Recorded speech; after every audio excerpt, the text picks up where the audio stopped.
let's talk about Pulwama. In a sense, it was the first big thing after the dissolution of the assembly that happened while you were governor. CRPF people asked for aircraft to ferry their people because इतना बड़ा convoy कभी road से नहीं जाता है। आपसे पूछा था? जी, आपसे ये मेरे से नहीं, जो जिससे कंसर्न थे, होम मिनिस्ट्री से पूछा, राजनाथ जी के यहाँ, दे रिफ्यूज टू गिव। अगर मेरे से पूछते तो मैं एयरक्राफ्ट देता उनको, कैसे भी देता। 5 एयरक्राफ्ट की जरूरत थी सिर्फ, उनको एयरक्राफ्ट नहीं दिया गया। ये आप इम्पोर्टेंट चीज कह रहे हैं, होम मिनिस्ट्री से इजाजत मांगी एयरक्राफ्ट के लिए and home ministry refuse to give. Yes, and I told it to the prime minister same evening कि ये हमारी गलती से हुआ है, अगर हम एयरक्राफ्ट दे देते तो ये नहीं होता। तो उन्होंने मुझे कहा कि तुम अभी चुप रहो। पर जब आप कहते हैं कि प्रधानमंत्री के लोग हैं और उनके नाम भी आपने दिए, हसीन द्राबू, अंबानी, राम माधव, ये काफी करीब है प्रधानमंत्री के। ऑफ कोर्स सब तो करीब थे। इज द प्रधानमंत्री आल्सो इन्वॉल्व्ड?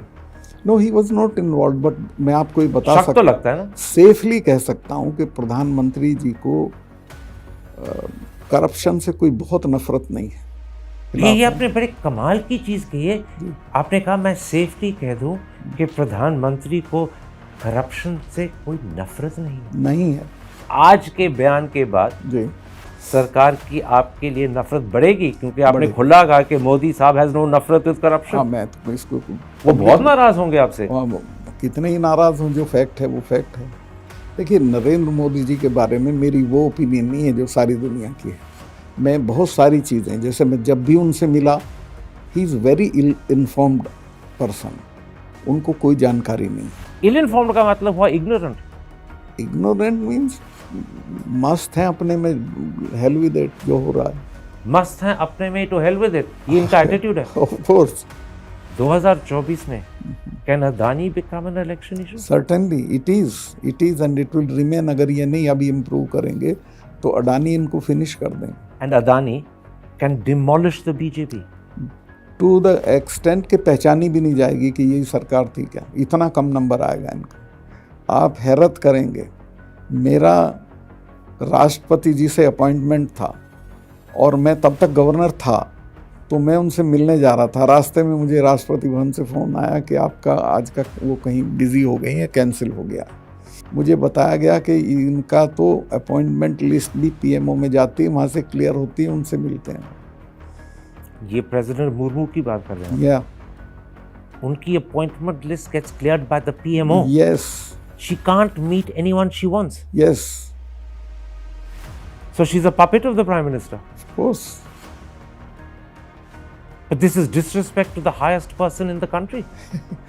यहाँ कोई नामुमकिन नहीं है। ये सब कुछ लोग सुन पाएंगे, ये सब कुछ सरकार भी सुनेगी, और हो सकता है ये प्रधानमंत्री के कानों तक भी पहुंचे। तो अभी 1 घंटे में पहुंच जाएगा। आपको कोई इसके बारे में चिंता या फिक्र है? मैं क्या कर, मैं फकीर आदमी हूँ, मेरा क्या बिगाड़ेंगे, जेल भेज देंगे। बहुत बार गया हूँ मैं जेल। और कश्मीर के मामले में तो मुझे सख्त हिदायत थी कि तुम कुछ नहीं बोलोगे। गोवा में मुझे फ़ोन करके कहा एक दिन उन्होंने, अरे यार तुम फिर कश्मीर पे बोल दिए। मैं कहा साहब मैं बोला नहीं। उसने वो इन्फरेंस ड्रॉ किया, तो कहा कि कश्मीर पे अगर आप दोबारा बोले तो मैं फिर आपसे कभी नहीं मिलूँगा। Hi, I'm Karan Thapar. Over the last few years, I hope you've been watching my program, The Interview on the Wire. During that period, I've interviewed doctors, politicians, businessmen, scientists, authors, and even the occasional Nobel laureate. For me, it's been exciting. I hope it's been enjoyable for you. But these, as you know, are tough times, and if this program is going to remain bold, independent, and sometimes even defiant, then I think we need your support. At the end of the day, it's a truism, but editorial independence is best defended by the viewers. So if you would like this program to remain the way it is, forthright, outspoken, and interesting, then would you consider supporting us? All you have to do is to click on the description at the bottom. But more than anything else, I hope you will continue to watch the interview. Your viewership means an awful lot to me.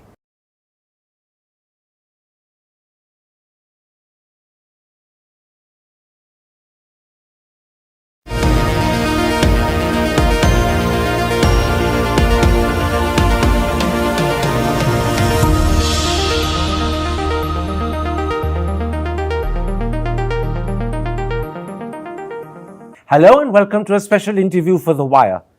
My guest was the last governor of Jammu and Kashmir. He served there from August 2018 till October 2019. 14 tumultuous months which saw not only the Pulwama crisis but more importantly the abrogation of Article 370. At the moment, Satyapal Malik is writing an account of those 14 tumultuous months. But today, in addition, he's also agreed to speak to me. Mr. Malik, let me start by asking you. Sure. If I ask you questions about your time as governor, will you tell me the truth, only the truth, and as much of the truth as you can? Yes. Yes? Pakka. Pakka. In which case, let's start. You took over as governor of Jammu and Kashmir in August 2018, and at the time the state was under president's rule. 3 months later, when Mehbooba Mufti was desperately trying to call you to tell you that she had got support from Congress and the National Conference, and as a result she had 56 people supporting her in an 87-member assembly, not only did you refuse to take her call, but it was claimed that the fax machine in your residence had not received her letter. And yet, literally minutes later, you dissolved the assembly. Why did you do that? Were you under pressure from Narendra Modi not to let her form a government? I was not even touch with him. It was Eid का दिन था, छुट्टी थी, मेरा रसोइया भी छुट्टी पे था. There was nobody to man fax or anything in my office. I reached there at 4 o'clock. I was in Delhi. I reached there at 4 o'clock. और वहाँ मेरे चीफ सेक्रेटरी और जो उनका हमारा इंटेलिजेंस का चीफ है वो सब आए और उन्होंने कहा कि इनकी मेजॉरिटी है और अगर ये लेटर भेज देंगे तो ओथ करा दीजिए, क्या दिक्कत है, मैं बिल्कुल करा दूंगा. लेकिन नियम क्या है, सरकार बनाने के लिए ट्विटर से सरकारें नहीं बनती करण साहब. सरकार बनाने के लिए ज़रूरी है कि वो पार्टी जो सरकार बनाना चाहती है उसकी मीटिंग हो, वो मीटिंग करके डिसाइड करे कि महबूबा हमारी नेता होंगी. फिर जो सपोर्टिंग पार्टीज़ हैं वो मीटिंग करें, वो चिट्ठी लिख के दें कि हम इनको सपोर्ट करते हैं और वो सारे लेटर्स पर्सनली डिलीवर करें गवर्नर को कि साहब ये सिचुएशन है. लेकिन अगर आप महबूबा मुफ्ती को टाइम देते ये करने के लिए तो वो सारी चिट्ठियां आपको डिलीवर कर देती. आपने मिनटों के अंदर असेंबली डिसॉल्व कर दी. गलत है. सारा दिन था, मैंने असेंबली डिसॉल्व किए 8 बजे के बाद. पूरा दिन उनके पास पड़ा था. 3 फ्लाइट आती हैं श्रीनगर से जम्मू, वो किसी के हाथ भेज सकती थी, खुद नहीं आ सकती थी. अच्छा, मेरा फैक्स ख़राब था तो उनके जानने वालों के बहुत के फैक्स ठीक होंगे, उनके यहाँ भेज देते, वो फैक्स मुझे राजभवन में डिलीवर कर देते. लेकिन मलिक साहब, ताज्जुब की बात यह है कि आपके चीफ सेक्रेटरी मानने थे कि अगर उनके पास मेजॉरिटी है तो सरकार बनाने दीजिएगा, क्या हर्ज है? अभी अभी आपने यही चीज की है. हाँ, बिल्कुल. तो ताज्जुब की बात यह है जी कि अगर आपको और आपके सेक्रेटरी साहब को पता था कि उनके पास मेजॉरिटी है तो आप उनको 1 या 2 दिन और क्यों नहीं देते? हर्ज क्या था? जल्दी क्या थी डिसॉल्व करने की? उसमें सिस्टम है एक, और वो सिस्टम ये है कि आपको वो मेजॉरिटी का सबूत आपके पास आ जाना चाहिए. वो नहीं आया. उसमें अपने फारूक अब्दुल्ला साहब की पार्टी ने कहा कि हम दिल्ली जा रहे हैं, कल तय करेंगे. गुलाम नबी आज़ाद ने कैटेगोरिकली कहा नहीं कि हम सपोर्ट करते हैं. सिर्फ महबूबा कह रही थी कि मेरे पास मेजॉरिटी है. तो मेरा काम अगर ये था कि मुझे किसी भी हालत में उनकी सरकार बनवानी है तो ठीक है. लेकिन no, forgive me, it's not किसी भी हालत में उनकी सरकार बनानी है. It's a different issue. If Mehbooba claims she has a majority and your chief secretary himself says that it's possible she does, then give her the time to establish it. Give her a day or 2. You are the governor, and it is your duty to allow someone who claims they have a majority enough time to show they do. That time wasn't given. Within hours, you dissolved the assembly. No, मुझे उनका ये तो मुझे मालूम था कि उनकी majority है, पर कोई क्लेम उनका मुझे नहीं हासिल हुआ था. पर टाइम दे दीजिएगा क्लेम के लिए. मतलब मैं उनका इंतज़ार करता रहूं कि वहाँ तो हॉर्स ट्रेडिंग चल रही थी बड़े पैमाने पे. ये खुद शिकायत करती थी कि जल्दी से असेंबली डिसॉल्व करो, हमारे एमएलए तोड़े जा रहे हैं, दबाव डाला जा रहा है.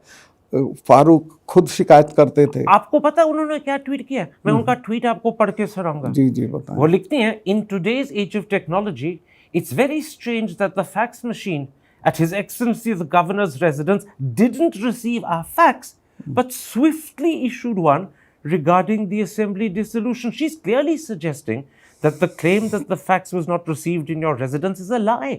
She's clearly saying कि गवर्नर साहब या उनका दफ्तर झूठ बोल रहा है. नहीं, गलत है. Nobody was manning my fax machine. और हमने जो भेजा है बाकी जगहों को जब कि असेंबली डिसॉल्व हो गई, वो फैक्स से नहीं भेजा, फ़ोन करके बताया। मुझे ये बताइएगा कि ये वाकई हकीकत है कि गवर्नर साहब के घर में फैक्स मशीन पे कोई बैठा नहीं था? क्योंकि ऐसी चीज कॉमेडी शोज में होती है, गवर्नर साहब के रेजिडेंस में तो होता नहीं। वाकई हकीकत है? ईद की छुट्टी मैं बता रहा हूँ ना, मेरे रसोइया भी ड्यूटी पे नहीं था, ईद की छुट्टी मतलब थी। आप ईद के दिन भूखे रहे? जी आप ईद के दिन भूखे रहे? नहीं, मैं तो क्यों भूखा रहता, वो एक जो असली रसोइया वो नहीं था तो कोई दूसरा बना देगा खाना, तो बट मैं तो बता ये रहा हूँ। चीज फैक्स के लिए भी इस्तेमाल हो सकती है। अगर असली फैक्स वाला नहीं था तो कोई और बैठ जाएगा वहां पे। नहीं, अगर मेरा काम यही हो कि मैं महबूबा के फैक्स का इंतज़ार कर रहा हूँ तो मैं करूँ। महबूबा के पास फैक्स से ज़्यादा साधन थे मुझे रीच करने के, वो किसी को भेज सकती थी, अपने किसी आदमी के यहाँ फैक्स कर देती। Let me put it like this, ji, Governor Saab, you understand the constitution better than me. You ended up dissolving an assembly which was viable and which could have formed a majority government. That is not only unconstitutional, it's the worst mistake a governor can make, and yet you did it. You didn't give the time needed to show there was a majority, and clearly there was. 56 out of 87 is a huge majority. Let me tell you frankly, Farooq, महबूबा एक हफ्ते से रोज़ मुझे कह रहे थे कि आप assembly dissolve कर दो, क्योंकि हमारे एमएलएज तोड़े जा रहे हैं, उन पे दबाव ये आपने पहले तो कभी कहा नहीं, ये पहली बार आप कह रहे हैं? नहीं, मैं डिसॉल्व करने के फ़ौरन बाद जो प्रेस कॉन्फ्रेंस हुई उसमें भी कहा। मैं कही तो खुद कह रहे थे कि डिसॉल्व करो, हमारे एमएलए तोड़े जा रहे हैं, हॉर्स ट्रेडिंग हो रही है। मुझे ये बताइएगा, are you proud of what you did or do you regret not giving Mehbooba more time to form a government? Not at all. I don't regret. If they were incompetent, I am not responsible for that. मुझे सरकार बनानी होती तो मेरे 6 आदमी गए हुए होते वहाँ चिट्ठी लेके, गवर्नर के गेट पे थोड़े रोक देता मैं। So you're saying Mehbooba was incompetent? Incompetent. And she is putting the onus of blame on you to cover up her incompetence. नहीं, मेरी जिम्मेवारी नहीं है कि अगर आपको ये पता नहीं है सरकारें कैसे बनती हैं तो मैं आपको बताऊं। आपका आदमी अगर चिट्ठी लेके पहुंच जाता, और जम्मू से श्रीनगर बहुत दूर नहीं है, 3 फ्लाइट्स आती हैं, आप किसी अपने जानने वाले के यहाँ फैक्स कर देते, वो मुझे डिलीवर कर देता आपकी चिट्ठी। She says that she tried to call you and you refused to take the call. मेरा तो आप मुझे करके देखें, 2 बजे भी मैं अपना फ़ोन, कॉमन कश्मीरी भी ये नहीं कह सकता कि मैं फ़ोन खुद नहीं उठाता। तो मतलब ये आप कह रहे हैं कि महबूबा is lying when she said she tried to call you? Of course she is lying. She never called me in that period of time. Let's then jump 3 months to February 2019 when Pulwama happened. Let's talk about Pulwama. In a sense, it was the first big thing after the dissolution of the assembly that happened while you were governor. There were adverse intelligence reports right through January, and I believe even up till the middle of February. And yet, despite those reports, 1,000 CRPF Jawans traveled by road in a huge convoy, which was a sitting target. You were governor at the time. Yes. How is it that this was permitted to happen? It was clearly asking for trouble. Let me tell you the facts. CRPF people asked for aircraft to ferry their people because इतना बड़ा convoy कभी road से नहीं जाता है। आपसे पूछा था? जी, आपसे ये मेरे से नहीं, जो जिससे कंसर्न थे, होम मिनिस्ट्री से पूछा, राजनाथ जी के यहाँ, दे रिफ्यूज टू गिव। अगर मेरे से पूछते तो मैं एयरक्राफ्ट देता उनको, कैसे भी देता। 5 एयरक्राफ्ट की जरूरत थी सिर्फ, उनको एयरक्राफ्ट नहीं दिया गया। ये आप इंपॉर्टेंट चीज कह रहे हैं, होम मिनिस्ट्री से इजाजत मांगी एयरक्राफ्ट के लिए and home ministry refuse to give. Yes, and I told it to the prime minister same evening कि ये हमारी गलती से हुआ है, अगर हम एयरक्राफ्ट दे देते तो ये नहीं होता। तो उन्होंने मुझे कहा कि तुम अभी चुप रहो। मतलब प्राइम मिनिस्टर ने कहा कि हमारी गलती के बारे में मैंने उनको कहा कि ये हमारी गलती है, और उन्होंने कहा इसके बारे में चुप रहो। मैं ये बोल भी चुका था 1-2 चैनल को या इसको, तो उन्होंने कहा ये सब मत बोलो, ये कोई और चीज़ है, हमें बोलने दो। मैं कहा ठीक है।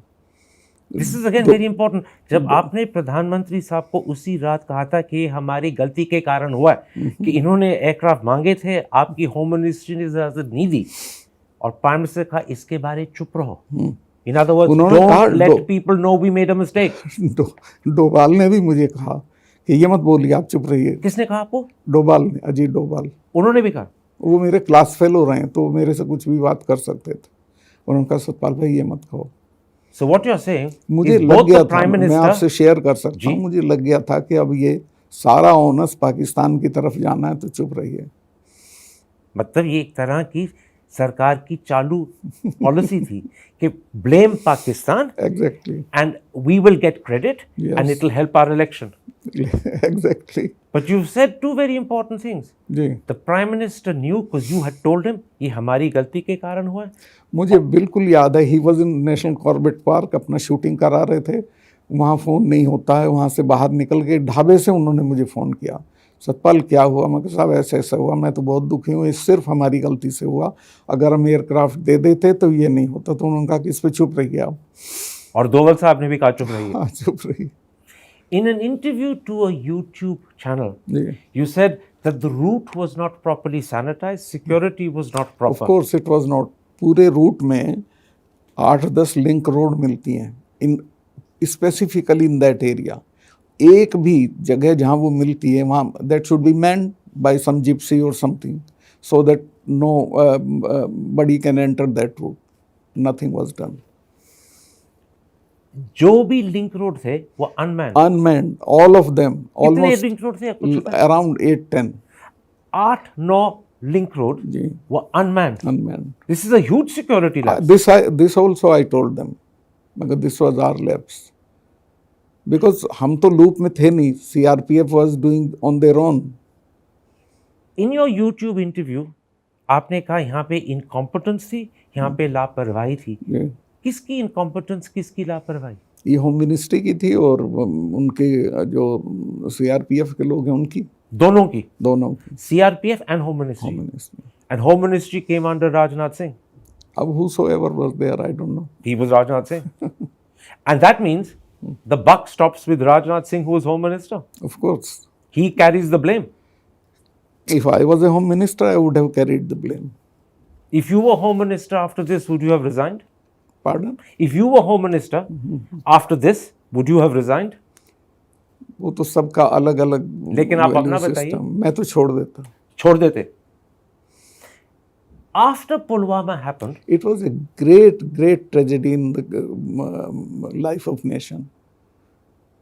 40 valuable jawans were sacrificed due to our incompetence. आपने एक और बहुत महत्वपूर्ण चीज कही थी 3-4 मिनट पहले. ये आपने कहा था कि आपको एकदम पता लग गया जब प्रधानमंत्री साहब और दोवल साहब ने आपको कहा कि इसके बारे में चुप रहो, that they were planning to blame Pakistan because they felt it would help their election chances. Was Pakistan or Pakistani militants or Pakistani tanzeems actually responsible, or Because, did we make that up? the amount of explosive was provided to that fellow that cannot be done internally. That was Pakistan only who arranged it. But the shameful thing was on our part also, मैं भी गलती मानता हूँ कि we could not locate, a car was running around in the villages with that kind of उतनी सारा विस्फोटक लेके घूम रहा। लगभग 300 किलो कहा गया अखबारों में. हाँ, बहुत, वो पूरी गाड़ी भरी हुई थी। और ये गाड़ी कश्मीर के गांव में और कश्मीर के रास्तों पे was running around. उसी एरिया में घूम रही थी। कितने दिनों के लिए? मेरा ख्याल है 10-12 दिन तो थी।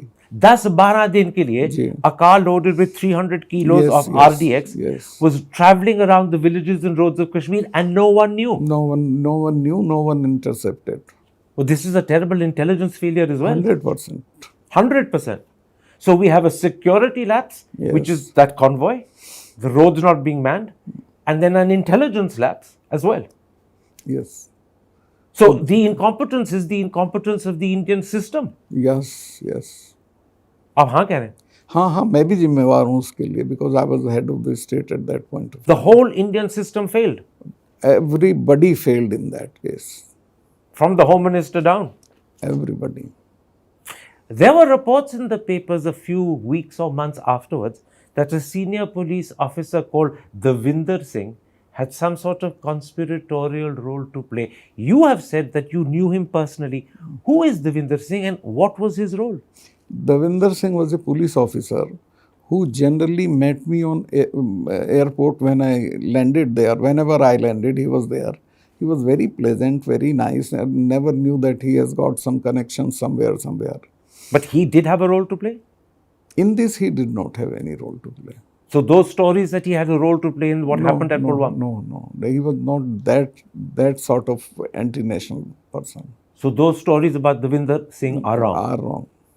Absolutely. Tell me something, Malik Saab. Yeah. Will we ever know the full truth of what happened at Pulwama? Yes, we can. वो तो गवर्नमेंट के पास सब होगा, ऐसा नहीं है, इनको पता नहीं है. लेकिन गवर्नमेंट ने हिंदुस्तान के सिटीजन्स को तो बताया नहीं. अब कोई जरूरी नहीं होता, 100 चीज नहीं बताती सरकार तो. और अगर बताएं they will be incriminating themselves क्योंकि उनकी ही गलतियां निकल जाएंगी. Of course. So the government has actually good reason to keep quiet and to hide it. Government have good reason to hide it and to use it for some other purposes.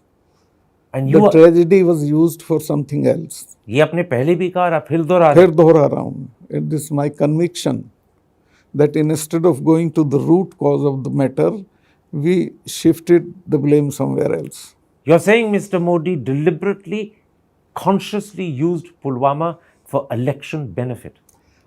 मैं इस भाषा में नहीं कह सकता जिसमें आप अपनी भाषा में कहिए. मेरी भाषा में यही है कि हमने उस पूरी घटना की तह में जाने के बजाय, या हो सकता है तह में गए हों, हमें मालूम हो, फिर भी पॉलिटिकल लोग हैं, हम अपने फ़ायदे के लिए चीज़ों को दूसरी तरफ कर देते हैं. लेकिन फ़ायदे के लिए इस्तेमाल किया गया मोदी साहब ने. मुस्कुरा रहे हैं आप? ये हाँ? नहीं, मैं इसमें हाँ ना कुछ नहीं कर रहा. ना हाँ ना हाँ, ना हाँ ना. हाँ या ना कुछ नहीं कर रहा हूँ. Let's come to August the 5th, 2019, the day Article 370 was abrogated. Yeah. उसके 2 दिन पहले, you had given a public assurance that nothing of the sort will happen. Clearly, you were misleading people. Did Mr. Modi ask you to give that false assurance? No, they did not tell anything to me whether they are doing it or not doing it. I only said when Mehbooba came to see me, I told her कि ये कोई ऐसी चीज़ नहीं है कि जेब से कागज़ निकाल के ये कर देंगे. पार्लियामेंट में आएगा, पार्लियामेंट चल रही है, 11 बजे पार्लियामेंट में रखेंगे, शाम तक पास होगा. अभी मुझे कोई जानकारी और नहीं थी, मुझे ईमानदारी से कोई जानकारी नहीं थी. Let me quote to you ji. what you said to ANI. And there's a video, so these are your words. जी. आप वीडियो पे कह रहे हैं. Only rumor mongering is going on. Yeah. Till today, और ये 3 तारीख को आपने कहा है, Yeah. till today, I have no inclination, no information. I have talked to everybody in Delhi. ये ध्यान से सुनिए sir. I have talked to everybody in Delhi and nobody has given me any hint that they will do this or that. Somebody says there will be trifurcation. Somebody says Article 35, Article 370. और अब और भी ध्यान से सुनिए sir. Nobody has discussed these things with me, either the Prime Minister or Home Minister. I can say it on oath what I said. इसका मतलब है sir, only one of 2 things. Either the Home Minister and Prime Minister did not tell you and you weren't in the loop. That raises questions about whether they trusted you, or since you are the governor and it's president's rule, you were aware, but you're not telling the truth. No, there no, can only no. be 1 or 2. वो मेरी बनावट नहीं है कि मुझे मालूम हो और मैं उसको इतना आपको हाइड बिल्कुल कुछ नहीं पता था. कुछ नहीं पता था. मुझे सिर्फ एक दिन पहले शाम को होम मिनिस्टर का फ़ोन आया और उन्होंने कहा सत्यपाल मैं एक चिट्ठी भेज रहा हूँ, सुबह उसे उससे कमेटी से पास करा के 11 बजे से पहले भेज. जब आप कहते हैं एक दिन पहले फ़ोन आया, इसका मतलब है फ़ोन 4 तारीख को आई थी. 4 तारीख की रात में. इसका मतलब है 3 को जब आपने ANI से बात की तो कुछ नहीं पता था. कुछ नहीं पता था. मैं झूठ नहीं बोलता इन चीज़ों में. Shouldn't you have been informed? It was president's rule. You were the actual ruler. You weren't a titular governor. Should you not have been informed? पहले दिन से ये मुझे अंदाज था कि ये होगा और वो भी इतना जानते थे कि उसे पता होना चाहिए कि हम ये करेंगे. बट कोई ज़रूरी नहीं था कि मुझे बता दें सारे डिटेल. क्यों नहीं बताया आपको? अब नहीं बताया. आपने कभी पूछा था उनको? मैंने इसका कोई बुरा नहीं माना. बुरा नहीं माना? ना पूछा. You were the sitting governor under president's rule, not a titular governor. Power was actually yours. It was Assembly's president's power rule. was with me. मुझे मेरी चिट्ठी के बिना हटता नहीं. ताज्जुब की बात है कि इतनी इम्पोर्टेंट चीज के बारे आपको बताया तक नहीं. भाई देखिए, दिल्ली वहाँ कश्मीर की प्रॉब्लम ये है करण भाई कि दिल्ली वहाँ सारे सिस्टम को टेकन फॉर ग्रांटेड रखती है कि जो हम कहेंगे वो हो जाएगा. मुझे ये बताइएगा, आपको बिल्कुल बुरा नहीं लगा that you were ignored? नहीं, मुझे बिल्कुल बुरा नहीं लगा। उनकी सरकार है, वो चला रहे हैं, उनको हटाना, वो जब कहेंगे ठीक है, नहीं कहेंगे नहीं ठीक और है पूछा तक भी नहीं, ना। बिल्कुल पूछा एक तक नहीं। आध बार बातचीत में ये जरूर पूछा जब मैं पीएम से मिलने क्या हाल है, कुछ करें तो कुछ हो तो नहीं जाएगा। मैंने कहा नहीं, आप बेफिक्र रहें। मैंने करण भाई, सही बात यह है कि एक सेंस ऑफ फैटिग जो होती है वो पैदा कर दी थी वहाँ। मैंने वहाँ लोगों को कहा कि देखो, ये तुम्हारे बच्चे मरते हैं, ये 250 बच्चे हैं, दुनिया की दूसरे तीसरे नंबर की फ़ौज से लड़ रहे हैं, क्या हासिल करोगे? इनके बच्चे तो लंदन में पढ़ रहे हैं। तो लड़ाई से कुछ नहीं मिलेगा, बातचीत से सब कुछ मिलेगा। लेकिन बातचीत तो हुई तक नहीं। बातचीत अब वो उधर से करें तो इधर से करें, दोनों तरफ से वो। लेकिन आपने ये कहा था कि 2-3 बार जब आप मोदी साहब को मिले तो उन्होंने कहा था, और मैं आपके ही लफ्ज इस्तेमाल कर रहा हूं, अगर हम कुछ करें तो कुछ होगा नहीं। और इससे आप समझ गए कि इनका अंदाज है, इनकी नहीं, इच्छा मुझे है। पता था कि ये होगा, चूंकि देखिए जब मोदी जी पावर में आए, उनका पहला एजेंडा था 370 को ख़त्म करना। चूंकि वो सारे चुनाव में बोले थे। जो लोग ये कहते हैं कि साहब इनको वो नहीं था समर्थन जनता का, जनता ने तो समर्थन दिया ना, आपको जिता दिया, और आपने वो सब जगह बोला, और फिर आपने उसको पार्लियामेंट में सब जगह बोलते थे 370 के खिलाफ। अच्छा, मुझे ये समझाइएगा मलिक साहब, जी जी। abrogation of Article 370 is a long-standing commitment of the BJP. For decades they have been talking about this. Why did they divide the state in two and demote it to a union territory? To many Kashmiris, that looked like a deliberate attempt to humiliate. वो 370 हटाने से ज़्यादा इसका बुरा मानते हैं। बिल्कुल, तो किया क्यों ये? Exactly. इसमें भी मेरी कोई सलाह नहीं थी, लेते तो मैं मना करता कि ये मत करिए। वो इसलिए किया, जो मेरा अंदाज है कि यूटी बनाने में पुलिस डायरेक्टली सेंटर के अधीन आ जाती है। अदरवाइज पुलिस इनके कंट्रोल की नहीं होती, वो गवर्नर या असेंबली के कंट्रोल में रहती है। और यहाँ ये फियर था कि पुलिस रिवोल्ट कर सकती है।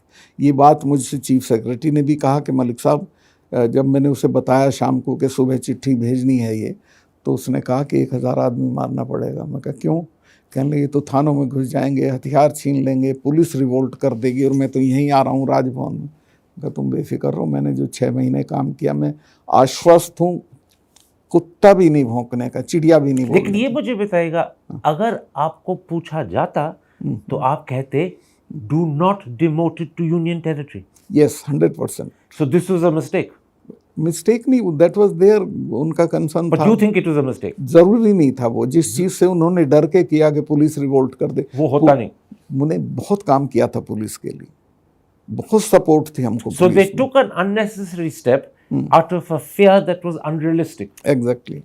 मुझे ये बताइए, would you have also advised against dividing the state into, separating Ladakh from Jammu and Kashmir? नहीं, मैं समझा नहीं आपको।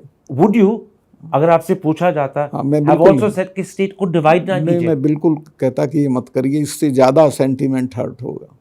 तो दोनों चीजें के आप खिलाफ थे, डिमोशन के भी खिलाफ थे Yes. और डिवीजन के भी खिलाफ थे। जी जी, तो आपके आंखों में बोथ हुआ अननेसेसरी एंड रॉन्ग।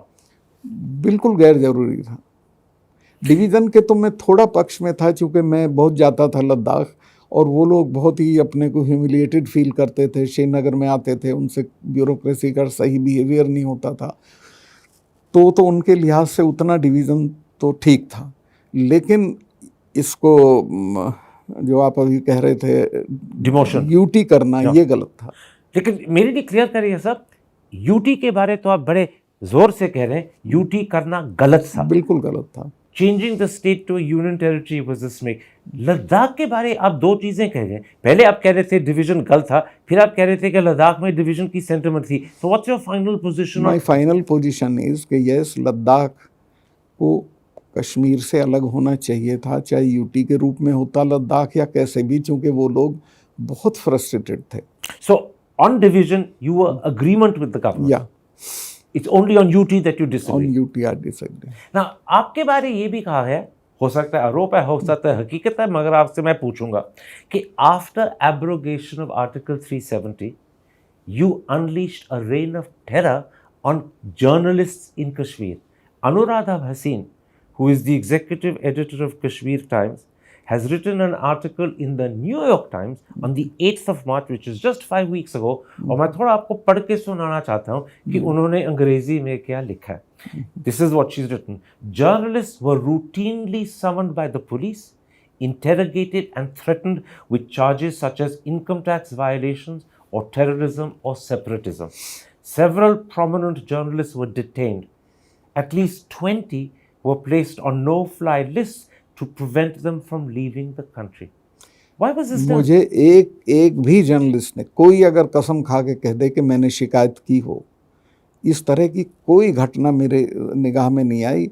हर शाम को एक जगह तय थी कि वहाँ ब्रीफिंग की जाती थी, हमारे अफसर लोग बैठते थे, ब्रीफ करते थे, कोई उनको सहूलियत की जरूरत होती थी वो देते सर, पूरा इंटरनेट तो शट डाउन किया गया था. There was total silence out of Kashmir. उसकी वजह इंटरनेट का यूज पाकिस्तान करता था हमारे अगेंस्ट.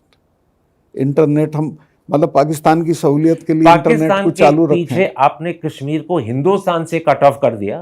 नहीं हकीकत है, हमें तो पता भी नहीं था कि क्या हो रहा है वहां पे. नहीं.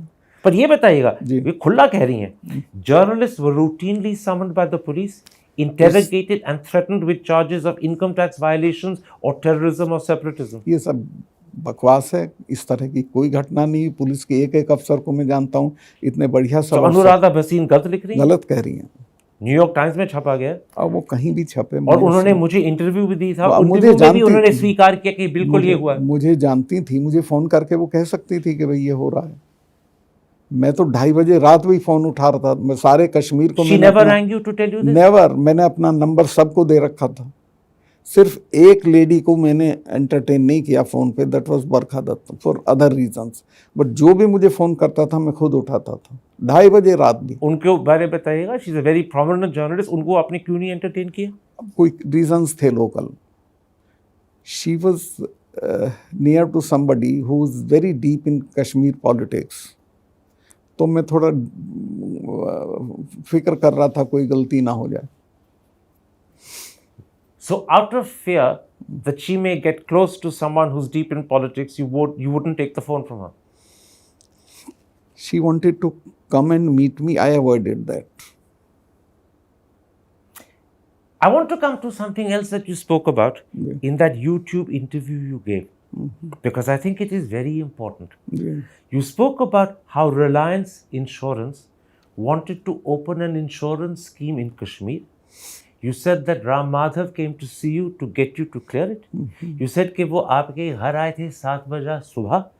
आपने ये भी कहा था कि मैंने तो उस समय तक नहाया भी नहीं था. और मैं बिना नहाए मिलता नहीं हूँ किसी को. लेकिन आपको उनको मिलना पड़ा उस दिन. उनको मिलना पड़ा. राम माधव 7 बजे सुबह आए. हाँ, और उन्होंने आपको कहा था कि ये क्लियर करिएगा, और आपका जवाब था, and I am quoting you, मैं गलत काम नहीं करूंगा. वो आपसे क्या गलत काम करवाना चाहते थे? मुझे कल उनका नोटिस भी आ चुका है. जी, अखबारों में भी है कि he is suing you for defamation. But I know that you are a brave man and that won't put you off. So let's not worry about that. मुझे वो ये बता दें क्या करने गए थे राजभवन में. राजभवन में वो गोहत्या पे बात करने गए थे या क्या करने गए, सिवाय इस इशू के? वो एक दिन पहले उसको हमने ख़त्म किया और ये सुबह सुबह आ गए. खैर मैं गया नीचे मिलने में, बताइए क्या हुक्म है? कहने यार वो तुमने वो कर दिया क्या, इंश्योरेंस वाला मामला ख़त्म कर दिया क्या? मैं कहाँ कर दिया? कहने चिट्ठी चली गई. मैं कभी पूछता हूँ. मैंने चीफ सेक्रेटरी को फ़ोन किया, मुझे पता था कि चिट्ठी चली गई होगी चूँकि शाम को ख़त्म किया था हमने. तो उसने कहा चिट्ठी तो कल ही चली गई थी. तो राम माधव अपसेट हुए. ये मुझे बताइएगा, आपने वो इंश्योरेंस की स्कीम जो रिलायंस इंश्योरेंस कश्मीर में चालू करना चाहती थी, उसे क्यों इनकार किया? उसको इसलिए इनकार किया, बल्कि वो मैं गया था जिस दिन ओथ ली थी, उसके अगले ही दिन वो एजेंडे पे आ गई. मुझे पता नहीं था, सारे यूनानिमस थे कि इसको पास कर दो. वो पास भी हो गई. वो तो मैंने 2 दिन बाद फाइल मंगा के कैंसिल की, क्योंकि इमीडिएटली तो सरकारी कर्मचारियों में उसका बहुत विरोध हो गया, क्योंकि 8,500 रुपये हर कर्मचारी को साल में देना था. फिर जो रिटायर्ड कर्मचारी थे उनको 20,000 के ऊपर देना था. तो मैंने कहा दिल्ली में तो CGHS में हमको कुछ नहीं देना होता, यहाँ क्यों देंगे ये? तो मैं कहा ये तो अच्छा. फिर जो अस्पताल उसमें शॉर्ट लिस्ट किए गए थे 5 या 6, वो 3rd रेट अस्पताल थे. कोई नेशनल रिप्यूट का एक आध अस्पताल था और कोई नहीं था. तो मैं कहा भाई ये क्या हुआ? अस्पताल भी अच्छे नहीं होंगे, इलाज भी अच्छा नहीं मिलेगा, पैसे लिए जाएंगे। तो मैंने उसको कहा कि नहीं, इसको CGHS के उस पर करिए, पैटर्न पे। और राम माधव जी आपको 7 बजे सुबह मिलने आए क्योंकि वो चाहते थे कि आप स्वीकार करें, एंड ही वाज क्वाइट नहीं, उन्होंने हैप्पी फॉर मुझे these charges and for these bad hospitals to be involve. नहीं, वो उन्होंने मुझे ये नहीं कहा ये करो, तो क्या कहा? ही वाज नहीं, उन्होंने कहा कि कैंसिल कर दिया। क्यों? कहाँ कर दिया? अच्छा, चिट्ठी चली गई। तो ही वाज अपसेट। फिर उन्होंने आगे कुछ नहीं कहा मुझे, मैं समझ गया कि क्या है। लेकिन आप ये भी समझ गए that he wanted you to pass the scheme. वो मैं पास, वो तो खत्म कर चुका था। लेकिन वो आए थे आपका मन आए थे बदलने के लिए, इसीलिए कि हाँ, वो कभी नहीं आए मेरे पास सिवाय उस दिन के। और आपका मन बदलवाना चाहते थे। वो तो कोई नहीं बदलवा सकता था। PM भी कहते तुम्हें छोड़ देता, पर लेकिन नहीं कोशिश तो राम माधव जी ने की थी। एग्जैक्टली यही होगी, और क्या था। उस YouTube इंटरव्यू में आपने ये भी कहा था कि आपको किसी ने 300 करोड़ का ऑफर दिया था। नहीं, मैंने ये कभी नहीं कहा। है तो सही उसमें, कहीं ना, गलत है। है YouTube इंटरव्यू मैंने सुना अपने कानों से। मैंने ये नहीं कहा मुझे 300 करोड़ का ऑफर दिया गया था। उसको ठीक से सुनिए। उसमें है कि ये चर्चा थी कि इसमें इन दोनों डील्स में 150 करोड़ रुपया इन्वॉल्व है। क्या मतलब इन्वॉल्व है? माने किसी को मिलना है। किसको मिलना है? अब वो मुझे नहीं पता किसको मिलना था, पर मिलना था। लेकिन मैं आप ये करता नहीं तो कह रहे मुझे थे कि मिलता। आपको ही मिलता ना। मैं अगर करता तो मुझे मिलता। जी, तो मैं वही चीज कह रहा हूं कि if you had agreed to the two schemes, one is the Hyderabad scheme which we haven't talked about because I think that went through, and the second was this insurance scheme which didn't go through. आपको दोनों के लिए कोई event 150 through crore नहीं, मिलता। वो भी cancel हुई, ये भी कैंसिल। दोनों आपने कैंसिल की। हाँ। हाइडल भी कैंसिल की। जी। और आपको ये बताया गया था या किसी ना किसी दोनों तरह में समझाया गया 150 था? रुपया है जी, इन दोनों में 150 करोड़ रुपया इन्वॉल्व है। मतलब टोटल 300। और वो अगर आप अग्री करते स्कीम मिल का, जाता, तीसरे दिन मिल जाता। तो this was a bribe being offered to you. पर it was not offered to me. ये देखिए कश्मीर का क्या है करण भाई, आप जाओ वहाँ तो वहाँ लाल चौक पे जो अफवाह होती है वो शाम तक न्यूज़ बन जाती है। वहाँ कोई चीज़ छुपी नहीं रहती। ये हर आदमी की ज़बान पे था कि इसमें ये इतना रुपया इन्वॉल्व है। मुझे ये चीज़ बताइएगा, उसी YouTube इंटरव्यू में आपने कहा था कि जब CBI ने आपको इन चीज़ों के बारे सवाल पूछे तो आपने कहा था, and I think I am quoting you correctly, प्रधानमंत्री के लोग हैं। Are you suggesting that in some way mister Modi is involved? मैंने ये कहा इसमें जो लोग ये इन्वॉल्व हैं ये सब मोदी जी के नज़दीक हैं। One is Ambani, second Ram Madhav, तीसरा एक था जब भी मैं प्रधानमंत्री जी से मिलने जाता था तो मुझे कहते थे उससे मिले कि नहीं तुम, हसीब द्राबू से। 2-3 बार तो मैंने कहा कि नहीं मिला। तो एक दिन मैंने खैर उसे बुला ही लिया। हसीब द्राबू जो फाइनेंस मिनिस्टर होते थे कश्मीर एग्जैक्टली, जो महबूबा की सरकार में, JK बैंक में भी थे। ये the big wheeler dealer, now he is functioning from Bombay. तो उसने मुझे हसीब द्राबू मुझे मिलने आए तो फिर उसने कहा कि आपने हमारा हाइडल वाला कैंसिल कर दिया, चलो हम तो करा लेंगे कहीं से, ये उसने कहा। तो मैंने PM को जाके बताया। हसीन द्राबू साहब ने आपको कहा कि आपने हाइडल कैंसिल कर दिया लेकिन हम करा लेंगे। जी। और उनको शायद बाद में उन्होंने कहीं से करा भी लिया। तो मैंने PM को बोला, मैं कहा हसीब द्राबू से मिला मैं, आप कह रहे थे। तो कहने क्या हुआ? मैं कहा वो तो दलाली का काम लेके आए थे। फिर मैं तो मना कर दिया। कहने ठीक किया। पर जब आप कहते हैं कि प्रधानमंत्री के लोग हैं और उनके नाम भी आपने दिए, हसीन द्राबू, अंबानी, राम माधव, ये काफी करीब है प्रधानमंत्री के। ऑफ कोर्स सब तो करीब थे। इज द प्रधानमंत्री also involved? No, he was not involved, but मैं आपको ये बता शक तो लगता है ना, सेफली कह सकता हूँ कि प्रधानमंत्री जी को करप्शन से कोई बहुत नफरत नहीं है। और उसका बड़ा सबूत है कि मैंने गोवा में उनको शिकायत की कि ये करप्शन हो रहा है, लो लेवल करप्शन हो रहा है। तो उन्होंने मुझे तीसरे दिन खुद फ़ोन करके कहा, सतपाल भाई आपकी जानकारी गलत है। मैं आपने किससे मालूम किया? उन्होंने कहा कि मैंने फलां आदमी से मालूम किया। मैंने कहा ये तो खुद चीफ मिनिस्टर के घर में बैठ के पैसे ले रहा है और अल्टीमेटली 1 हफ्ते में मेरा ट्रांसफ़र वहाँ से कर दिया। तो मैं कैसे मानूं कि ये करप्शन के खिलाफ ये आपने बड़े कमाल की चीज़ कही है। आपने कहा मैं सेफली कह दूं कि प्रधानमंत्री को करप्शन से कोई नफरत नहीं है। मैं कई केस बता सकता हूँ। मैंने एक आदमी का केस बताया कि उसके ऑफिस से फ़ोन जाता है कि PMO से बोल रहे हैं, फला मतलब जितेंद्र सिंह के यहाँ से, कि हमारे मिनिस्टर को कांटेक्ट करो। तो मैंने कहा कि आपके ऑफिस का नाम इस्तेमाल हो रहा है। तो उन्होंने अमित शाह को कहा, अमित शाह ने मेरे से तस्दीक की। मैं कहा हाँ बिल्कुल ऐसे ही है, और ये मैं कहा मुझे चीफ सेक्रेटरी ने भी बताया, आप उससे पूछ लें।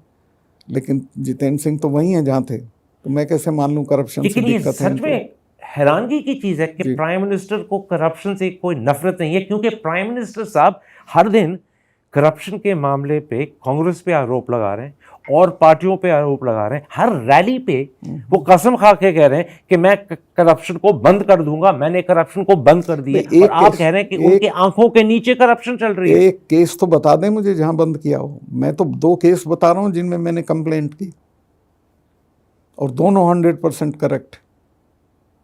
गोवा में आप बच्चे बच्चे से पूछ लें कि गोवा का चीफ मिनिस्टर कैसा है। और क्योंकि आपने गोवा की करप्शन के बारे जिक्र किया था प्राइम मिनिस्टर को, तो आप कह रहे हैं आपको वहां से भी 7 या 8 महीनों के अंदर ही हटाया गया। हटा दिया। वहाँ के जो लोक गायक हैं बेस्ट 3, उन्होंने राजभवन के सामने खड़े होकर गाना गाया हमारे पक्ष में। कभी गवर्नर के पक्ष में ऐसा होता नहीं है कि वहाँ रैली निकली, मैं चला आया था और मुझे इन्होंने कहा जल्दी जल्दी पैकअप करो जाओ अभी, और कोई फ्लाइट नहीं थी गोवा से। तो एक एयरफोर्स का प्लेन टूटा हुआ साला रद्दी एवरो भेजा, मैं उससे गया, और मतलब इतनी जल्दी थी आपको गोवा से निकालने की sent a special plane to get you out of Goa. उसका रीज़न था, वहाँ सेंटिमेंट बिल्डअप हो रहा था गोवा में कि ये हमारा सपोर्टर था। मैंने कई जगहों पे you are becoming popular. Of course मैंने वहाँ कहा कि साहब इस रूट पे आप ये गाड़ियाँ मत चलवाइए, यहाँ कोरोना फैल जाएगा। वहाँ फैल गया, क्योंकि वो गाड़ियों वाले से चीफ मिनिस्टर पैसा लेता था। बहुत सारी चीज़ें थी जिसमें लोगों को लगा कि ये हमारे पक्ष में। तो आप खुला कह रहे हैं जी कि गोवा में करप्शन हो रही थी, आपने प्राइम मिनिस्टर साहब को बताया, वो आपकी बात माने नहीं, बल्कि सिर्फ माने नहीं, आपको जल्दी से जल्दी 7 या 8 महीनों के अंदर गोवा से हटा दिया। And they arranged a special plane, as you said, a रद्दी air force plane to get you out as fast as possible, जो सुबह चल के शाम को पहुंचा गुवाहाटी। लेकिन मुझे ये बताइएगा, गोवा से हटाने के पहले आपको कश्मीर से भी हटाया गया। आखिर आप कश्मीर में सिर्फ 14 महीने रहे। Was that because of the Reliance Insurance case that you had actually found out कि इसमें गलती हो रही है, कि प्राइम मिनिस्टर साहब के लोग मिले हुए और आपको हटाया गया इस वजह? नहीं, कश्मीर में तो मैं रह नहीं सकता था, क्योंकि वो डाउनग्रेड हो गया था। और वहाँ एलजी जो है वो गवर्नर से 10-12 कदम नीचे होता है, वो मैं रहता ही नहीं। अगर मुझे कहते एलजी बन जाओ, मैं नहीं बनता। So for protocol reasons you were removed from Kashmir, not because of the Reliance Insurance. वो तो बहुत You're absolutely sure. बहुत बाद में हुआ। But गोवा से, क्योंकि आप on that case he supported me. But corruption actually जब मैंने ये कैंसिल किया रिलायंस वाला, तो 2 दिन बाद ही मैं आया अपॉइंटमेंट लेके। मैंने जाके बताया साहब ऐसे ऐसे था, मैंने इसे कैंसिल कर दिया, आपकी दिलचस्पी हो तो किसी और को भेज दीजिए। मुझे ये बताइएगा, shortly afterwards Ram Madhav was removed as general secretary of BJP. इसके बारे में आप जानते हैं? Is there a connection between him coming to see you the Reliance case and Ram Madhav being removed? वो नहीं, और बहुत कारण थे, तो शायद ये किन्हीं और चीज़ों से भी उससे नाराज थे। उनसे प्राइम मिनिस्टर साहब की नाराजगी और चीज़ों पे थी? जी, और चीज़ों पे भी थी, बहुत सारी बातें थी। मगर गोवा में क्योंकि आप करप्शन का जिक्र कर रहे थे, आपको रिमूव किया गया। जी, और इसलिए आप कहते हैं कि प्राइम मिनिस्टर साहब को करप्शन से कोई नफरत नहीं। 2 मिसाल मैंने दी, गोवा की और जितेंद्र सिंह की। तो जब प्राइम मिनिस्टर साहब हर एक रैली में करप्शन का जिक्र करते हैं, कसम खा के कहते हैं कि मैंने करप्शन मिटा दी है, उंगली उठा के कहते हैं कि कांग्रेस वाले या दूसरे स्टेट के रीजनल पार्टीज वाले करप्शन कर रहे हैं, तो आप कह रहे हैं कि ये तो झूठा आरोप है, अपने आप ही इनके लोग करप्शन में मिले हुए हैं, यही आप कह रहे हैं? अब मेरे मुंह से क्यों कहलवाना चाहते हो? मैं जितना कह तो गए, कह सकता था वो कह दिया है। चलिए, ये सब कुछ लोग सुन पाएंगे, ये सब कुछ सरकार भी सुनेगी, और हो सकता है ये प्रधानमंत्री के कानों तक भी पहुंचे। तो अभी 1 घंटे में पहुंच जाएगा। आपको कोई इसके बारे में चिंता या फिक्र है? मैं क्या करूं, मैं फकीर आदमी हूँ, मेरा क्या बिगाड़ेंगे? जेल भेज देंगे। बहुत बार गया हूँ मैं जेल। और कश्मीर के मामले में तो मुझे सख्त हिदायत थी कि तुम कुछ नहीं बोलोगे। गोवा में मुझे फ़ोन करके कहा एक दिन उन्होंने, अरे यार तुम फिर कश्मीर पे बोल दिए। मैं कहा साहब मैं बोला नहीं। उसने वो इन्फरेंस ड्रॉ किया, तो कहा कि कश्मीर पे अगर आप दोबारा बोले तो मैं फिर आपसे कभी नहीं मिलूँगा। कश्मीर के बारे तो आज आप बड़ा खुल के बोलें। अब तो क्यों नहीं बोलना चाहिए? आप हैरत करोगे, कश्मीर की जो एडवाइजरी कमेटी है उसने लिखा था कि इनको सीरियस थ्रेट है पाकिस्तान से, इनको मकान मिलना चाहिए, Z+ सिक्योरिटी मिलनी चाहिए। और मिली क्या? मेरे पास एक सिपाही है इस वक्त, बस बस। मकान मिला? मकान का सवाल ही नहीं, किराए के मकान में रह रहा हूँ मैं। तो इसका मतलब है, as someone who was governor of Kashmir when Article 370 was abrogated, you have a very high threat profile, of course, but the government has given you no security. No ये सरकार की लापरवाही नहीं है? सरकार चाहती है साले कोई मारते इसको। और आज के बयान के बाद जी, सरकार की आपके लिए नफरत बढ़ेगी, क्योंकि आपने बढ़ेगी। खुला कहा कि मोदी साहब हैज नो नफरत विद हाँ, करप्शन। मैं तो इसको वो बहुत नाराज होंगे आपसे। कितने ही नाराज हूँ, जो फैक्ट है वो फैक्ट है। अच्छा, मैंने इंट्रोडक्शन में कहा था कि आप कश्मीर के बारे किताब लिख रहे हैं, about your 14 months as governor. जो सवाल मैंने इंटरव्यू के बारे पूछा था, मैं आपको वही सवाल किताब के बारे पूछ रहा हूँ। Will you reveal the truth in your book, the full truth and as much of the truth as you can reveal? आप बिल्कुल आश्वस्त रहिए, मैं ज़िंदगी में, मैं 2 साल का था, मेरे फादर की डेथ हो गई थी। खुद खेती करके खुद बढ़ाऊँ, और मैं ज़िंदगी में, मेरा ये उसूल है कि मैं झूठ अगर बिल्कुल ही गर्दन पे कोई चाकू आ रहा हो तो हो सकता है बोल दूं, वरना मैं बोलता नहीं हूँ। तो किताब में सारी हकीकत आप बता देंगे? जितना ज़रूरी है वो सारा बता दूंगा। जितना ज़रूरी है? जी जी। जानबूझकर तो नहीं आप कुछ रोकेंगे? नहीं, कोई रोकने की कोई एंटी नेशनल कोई बात नहीं है। देश का नुकसान नहीं होता जो बातें मैं कहूँगा। चलिए, let's go a little further. Kashmir के बारे में बातें हो गई, मैं 2-3 और चीज़ें आपको पूछना चाहता हूँ, बट नॉट अबाउट कश्मीर। जी जी। In January 2022, at a function in Dadri in Haryana, you talked about a meeting with the Prime Minister when the farmers' agitation was on. And this is what you said. मेरी 5 minute में लड़ाई हो गई उनसे। वो बहुत घमंड में थे। मेरी 5 मिनट में लड़ाई हो गई उनसे, वो बहुत घमंड में थे। उसके बाद आप अमित शाह से भी मिले, और अमित शाह ने मोदी के बारे आपको ये कहा, सत्यपाल इसकी अकल मार रखी है लोगों ने, सत्यपाल इसकी अकल मार रखी है लोगों ने। तो आज मैं आपसे ये पूछना चाहता हूँ, what is your opinion of Narendra Modi today? देखिए, नरेंद्र मोदी जी के बारे में मेरी वो ओपिनियन नहीं है जो सारी दुनिया की है। मैं बहुत सारी चीज़ें, जैसे मैं जब भी उनसे मिला, he is very ill person. उनको कोई जानकारी नहीं है, कोई इल इन्फॉर्म्ड अबाउट कश्मीर। जब भी मेरी बात हुई, उनका इंफॉर्मेशन लेवल बहुत नीचे था। मैंने एक बार मिसाल के तौर पे एक बार कहा कि वहाँ की असली जो प्रॉब्लम है वो जमात है। उनको फिक्र ही नहीं था उस चीज़ का। तो उन्होंने कहा कि अच्छा मुझे उस पर नोट दे दो, लेकिन मैंने 20 पेज का नोट दिया उन्होंने। He did not act on that. Amit Shah acted on that, now also he is acting on that, because Jamaat is so powerful. 20-30% लोग तो सरकारी कर्मचारी उनके साथ हैं, उनकी बेहतरीन बढ़िया प्रॉपर्टीज हैं, मस्जिद और हैं। हमारे प्रधानमंत्री जी, who presents himself as being well informed and knowledgeable, आप कह रहे हैं is ill informed? Of course he is. मुझे तो अभी भी लगता है उनको बहुत चीज़ें। ill informed का मतलब हुआ ignorant।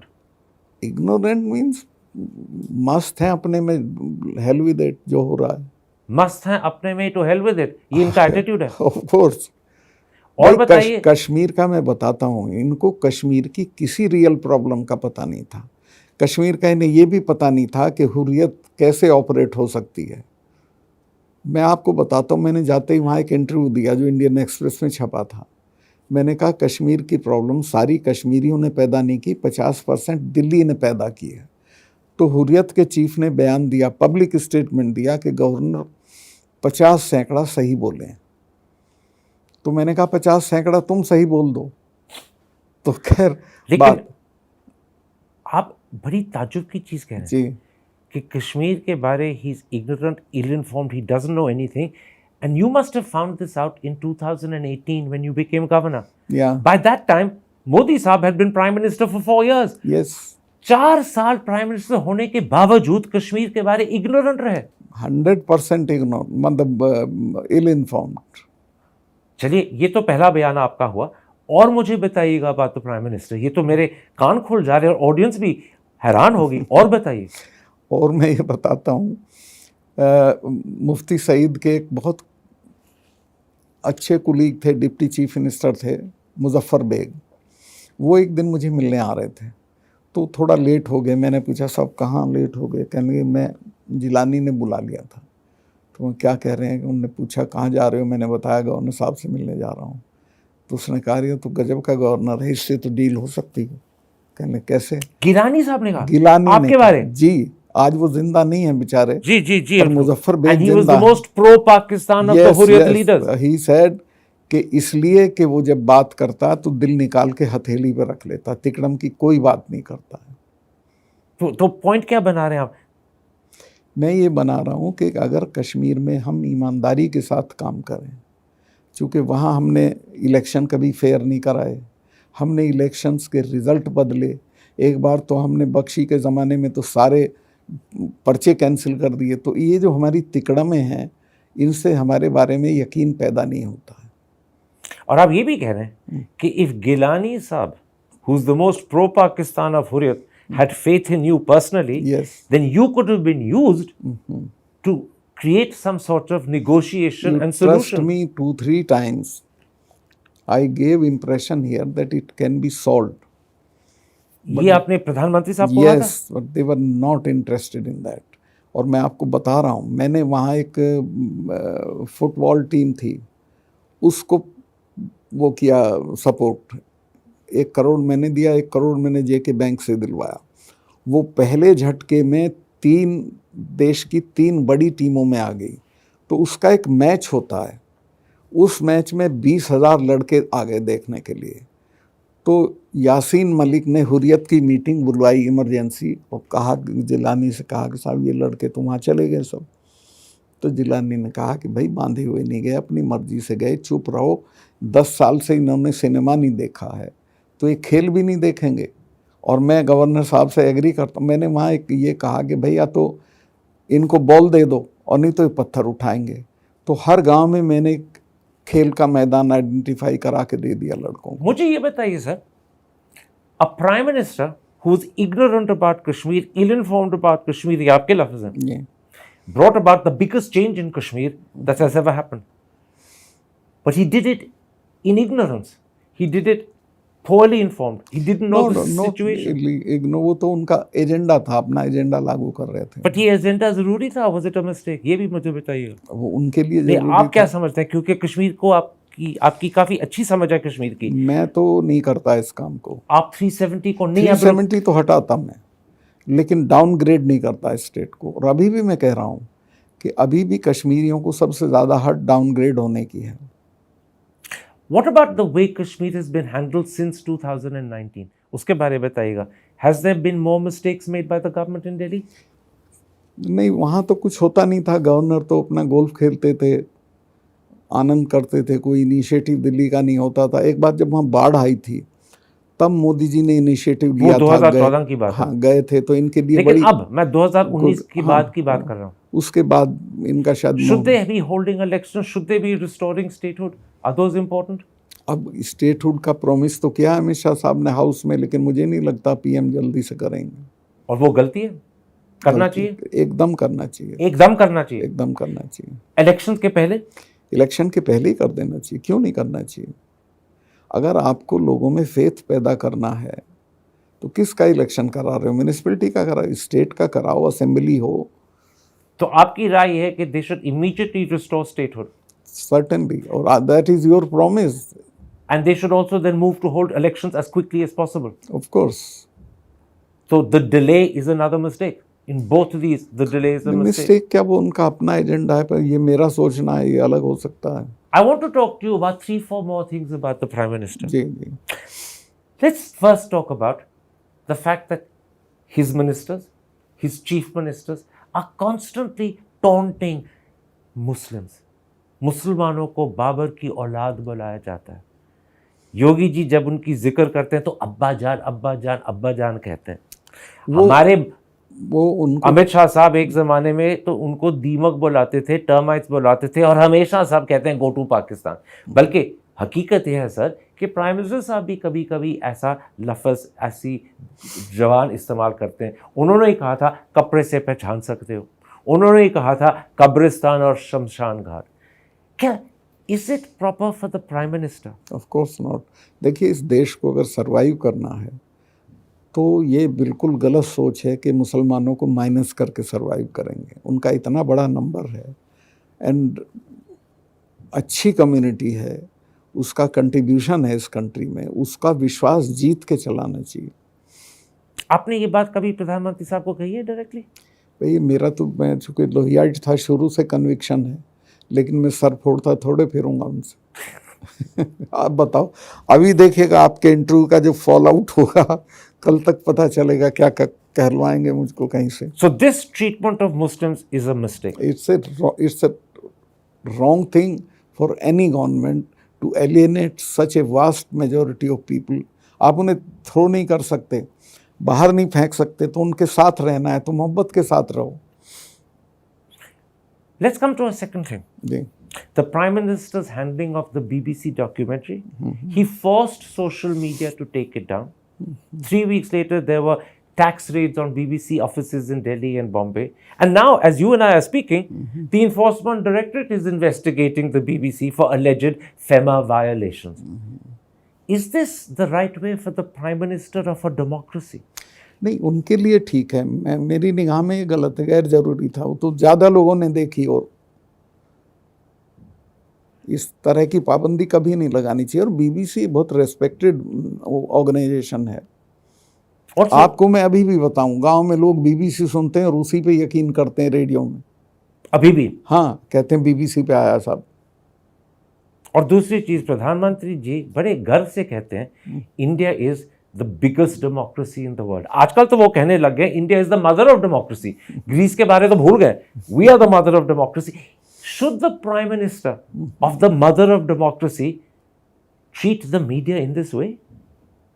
अब वो तो देखिए, उनका अपना वैल्यू सिस्टम है प्राइम मिनिस्टर का। आप अपने वैल्यू सिस्टम, मैं तो नहीं करूंगा ऐसा करूँ, ये गलती है। मैं नहीं करूंगा। Let's come to Adani sir. The Adani scandal is the worst scandal that has hit the Indian stock market in our country's history. ऐसी चीज कभी पहले हुई नहीं, कभी नहीं हुई जी। और इसके बारे प्राइम मिनिस्टर साहब बिल्कुल खामोश हैं, बल्कि सरकार भी खामोश है, लेकिन प्राइम मिनिस्टर तो बिल्कुल ही खामोश है। Is he handling the Adani scandal properly? No, not at all. वो, मैं उनकी जगह होता तो पहले दिन इससे हाथ छुड़ा लेना चाहिए था, क्योंकि इसमें बहुत डैमेज हुए हैं। डैमेज हो गया जी, हो गए, और ये नीचे तक चली गई। मैं अभी एक यूट्यूब पे गाना सुन रहा था, एक दलित लड़की है कोई प्रभा मौर्य करके, और वो गाना गा रही है कि ये चाय वाला है ना गाय वाला है, अंबानी अडानी का ये लगता साला है, इसने देश बेच डाला। अगर ये लैंग्वेज लोकल डायलेक्ट में नीचे चली जाती है तो आप समझो नुकसान हुआ है कि नहीं हुआ है। तो फिर मैं आपसे ये पूछना चाहता हूँ जी। इन 1989 वीपी सिंह, और आप उनके बहुत करीब थे, जी जी, converted Bofors into an election issue और राजीव गांधी को हरा दिया था। 2024 में can Adani become an election issue? Certainly it is and it will remain. अगर ये नहीं अभी इम्प्रूव करेंगे तो अडानी इनको फिनिश कर देंगे। तो ये खतरा है कि Adani can finish the government. बिल्कुल, अगर ओपोजिशन ने एक उम्मीदवार के मुकाबले एक उम्मीदवार दे दिया तो बच ही नहीं सकते हैं। The combination of 1-to-1 fights and Adani can demolish the BJP.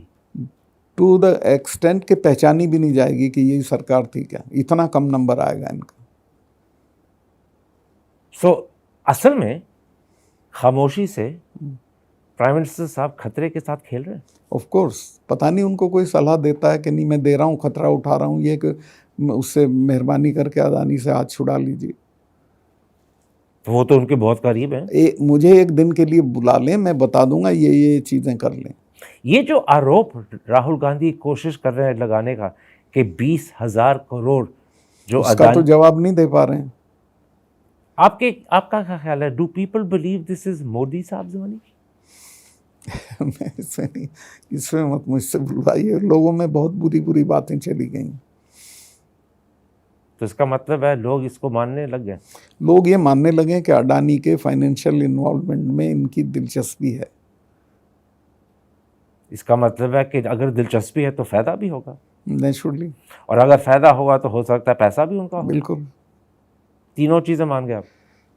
देखिए, जो स्टेट गवर्नमेंट करप्ट है इनकी, जिनमें मैं उंगलियों पर गिन सकता हूँ कौन कौन है, वहाँ का रुपया वो चीफ मिनिस्टर तो सारा खा नहीं रहे हैं, वो यहाँ भी आ रहा है और यहाँ से फिर कहीं जा रहा होगा, तो हो सकता है अडानी को जा रहा हो। लोग इस तरह की चर्चा करते तो हैं। मलिक साहब, एक बार फिर करप्शन का मुद्दा उठ गया है।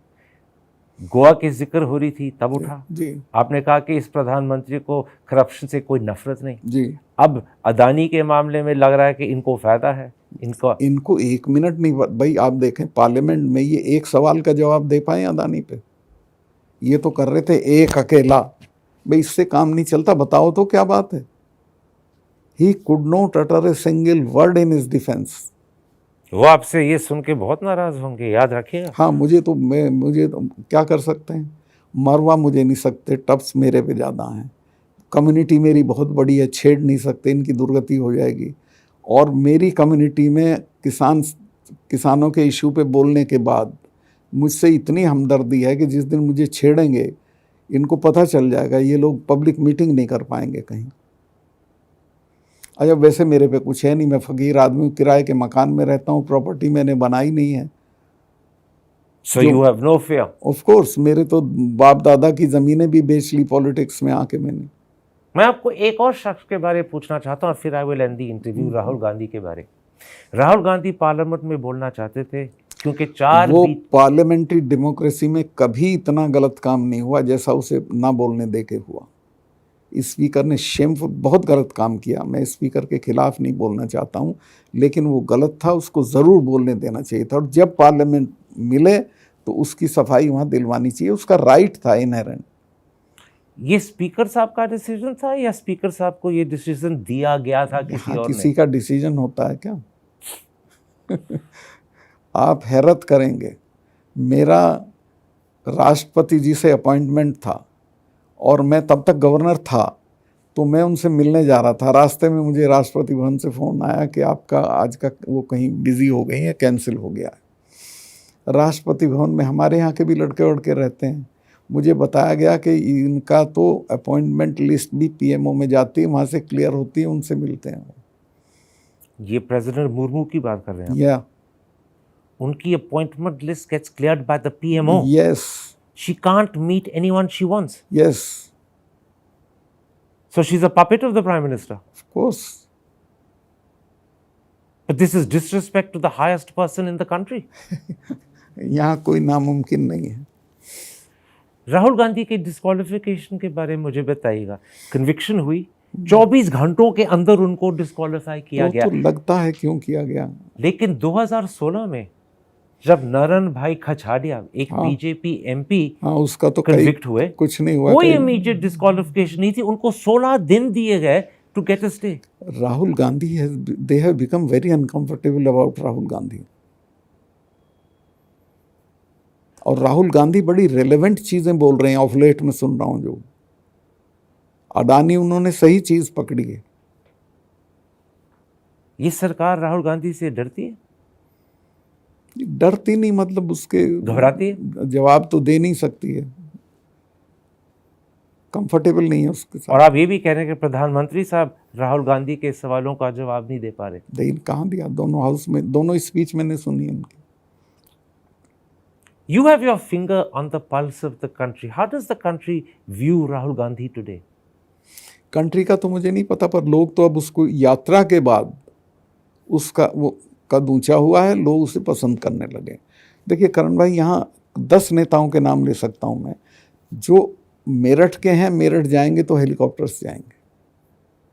तो उसने इस संस्कृति को अटैक किया है कि नहीं, पैदल भी चलना चाहिए, लोगों में जाना चाहिए। 3500 किलोमीटर पैदल। हाँ, पैदल कोई मामूली बात नहीं है। और मैं आपको बताऊं, जिस दिन वो श्रीनगर में गया है, सारा श्रीनगर बाहर निकल आया था उसे देखने के लिए, और पड़ती हुई बर्फ में खड़े होकर भाषण किया उसने, बिना छाता के। बिना छाता के। एक आखिरी सवाल जी, आपने वो YouTube इंटरव्यू में भी ये भी कहा है कि governor should be appointed after consulting the opposition.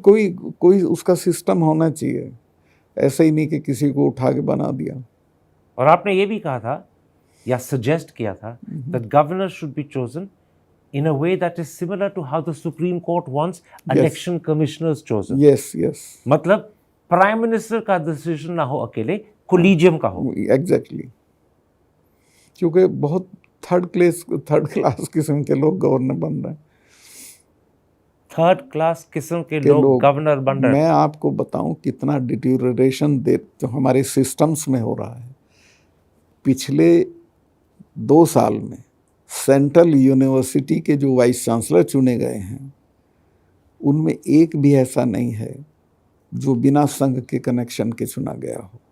और उसमें से ज़्यादातर लोग वो हैं जो एक कॉलेज का प्रिंसिपल होने के लायक नहीं है. आप लिस्ट मंगा के सबका देख लीजिए. और बन गए vice chancellor.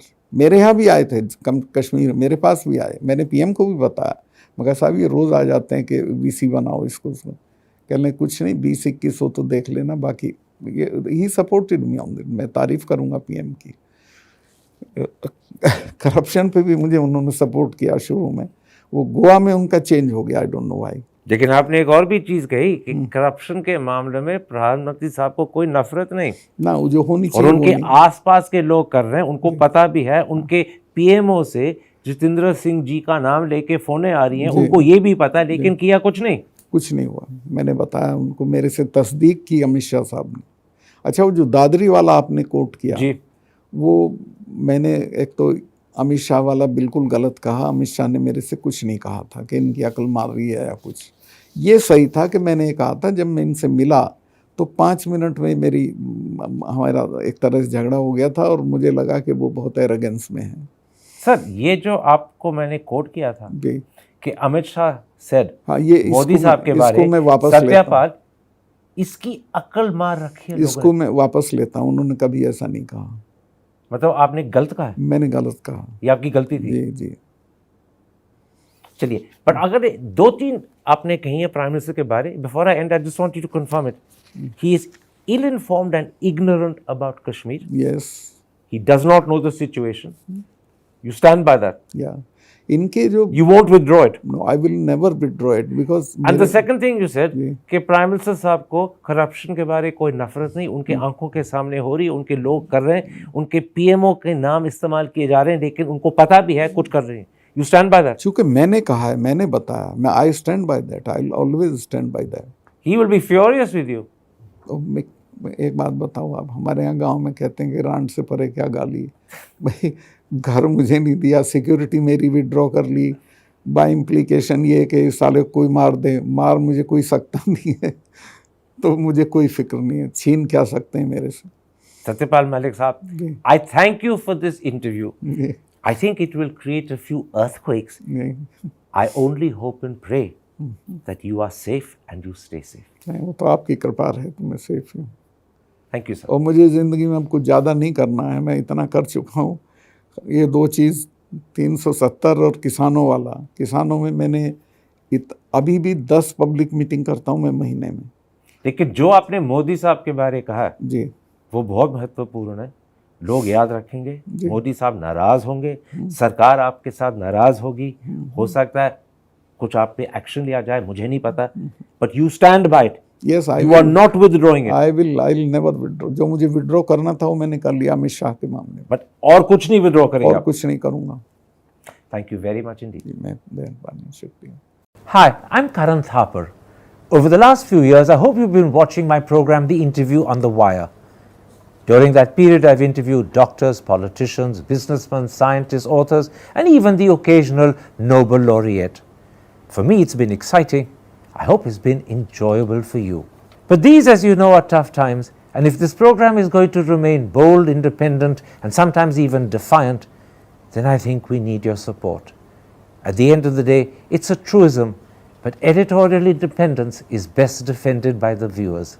So if you would like this program to remain the way it is, forthright, outspoken, and interesting, then would you consider supporting us? All you have to do is to click on the description at the bottom.